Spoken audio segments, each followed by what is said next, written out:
Assalamualaikum warahmatullahi wabarakatuh. Perkenalkan, nama saya Nabila Nurhaliza. Saya dari Politeknik Negeri Medan, jurusan akuntansi, program studi akuntansi keuangan publik. Di sini saya akan menjelaskan mengenai mengelola fungsi audit internal. Fungsi audit internal dalam struktur organisasi. Fungsi audit internal ditempatkan dalam deretan direksi. Fungsi audit internal mempunyai posisi yang terlihat nyata, otoritas, dan tanggung jawab untuk mengevaluasi secara independen penilaian yang dilakukan manajemen terhadap sistem pengendalian internal dan menilai kemampuan organisasi dalam mencapai tujuan-tujuan bisnisnya dan mengelola resiko-resiko yang menghambat pencapaian tujuan organisasi.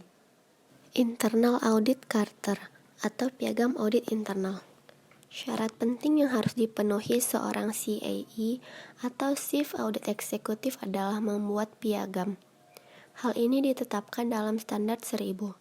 Berikut ini adalah kutipan dari Standar 1000 dan interpretasinya. Tujuan, otoritas, dan tanggung jawab kegiatan audit internal harus secara formal ditetapkan dalam suatu piagam audit internal, sejalan dengan misi audit internal dan unsur-unsur yang diwajibkan dalam kerangka praktik-praktik profesional internasional secara berkala. Interpretasi. Piagam audit internal adalah dokumen formal yang menetapkan tujuan, kewenangan, dan tanggung jawab kegiatan audit internal. Persetujuan akhir atas piagam audit internal ada di tangan Dewan Komisaris. Independensi dan objektivitas. Hilangnya independensi dan objektivitas. Jika independensi dan objektivitas hilang, baik dalam kenyataan atau dalam persepsi atau pandangan orang lain, hal ini harus diungkapkan ke pihak-pihak yang tepat. Apa yang akan diungkapkan tergantung pada sifat dari impermen tersebut. Interpretasi. Hilangnya independensi organisasi dan objektivitas perorangan dapat meliputi, tetapi tidak terbatas pada benturan kepentingan pribadi, pembatasan lingkup, pembatasan akses ke catatan, pegawai, dan sumber daya. Terhadap independensi auditor. Yang pertama, self-review threat, yaitu ancaman terhadap independensi auditor yang memeriksa apa yang dikerjakannya sendiri. Kedua, advocacy threat, yaitu hampir seperti self-review threat, tetapi bedanya di waktu lalu ia melakukan penugasan konsulting dan memberikan nasihat mengenai proses tertentu dalam sistem pengendalian internal.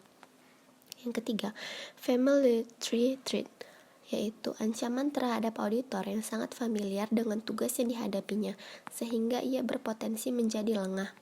Yang keempat, self-interest, yaitu auditor mempunyai kepentingan pribadi dalam area yang diauditnya. Dan yang terakhir yaitu intimidation threat, yaitu ancaman terhadap independensi auditor yang diintimidasi. Prevensi and due professional care. Pertahanan 3 lini.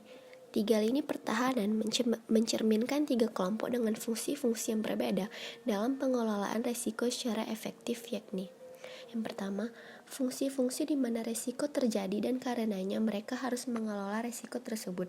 Kedua, fungsi-fungsi yang mengawasi resiko. Ketiga, fungsi-fungsi yang memberikan independent assurance, yakni fungsi audit internal. The 3 lines of defense model.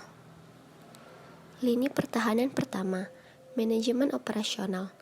Para manajer operasional berurusan dengan resiko dan mereka harus mengelola resiko tersebut. Mereka bertanggung jawab mengimplementasikan tindakan-tindakan perbaikan atas kelemahan dalam proses bisnis dan pengendaliannya.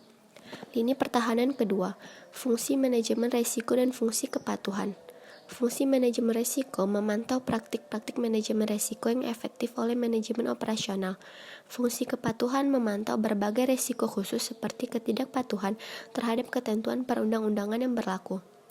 Lini pertahanan ketiga, audit internal.